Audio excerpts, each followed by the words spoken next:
سلام دوستان، آیا میدانید بیت کوین چیست و چطور ارزش آن افزایش یافت؟ من جان آقا هستم و امروز برای شما توضیح میدهم که بیت کوین چگونه به وجود آمد و چرا در جهان اینقدر اهمیت پیدا کرد.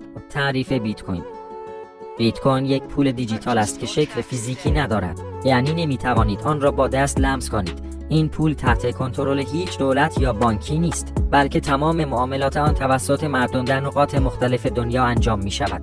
چرا اهمیت پیدا کرد؟ در سال 2009 شخص یا گروهی به نام ساتوشی ناکاموتو بیت کوین را به وجود آورد. ارزش این پول به این دلیل بالا رفت که تعداد مشخص و محدودی از آن وجود دارد و همین کمیاب بودن باعث افزایش ارزش آن شد. بیت کوین بر پایه فناوری بلاکچینی کار می کند. تمام تراکنش ها و حساب و کتاب هایش در یک شبکه عمومی ثبت می شوند.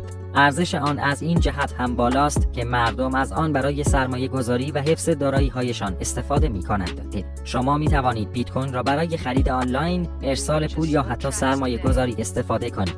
مهمترین ویژگیش این است که فقط در دنیای دیجیتال وجود دارد و هیچ حضور فیزیکی ندارد.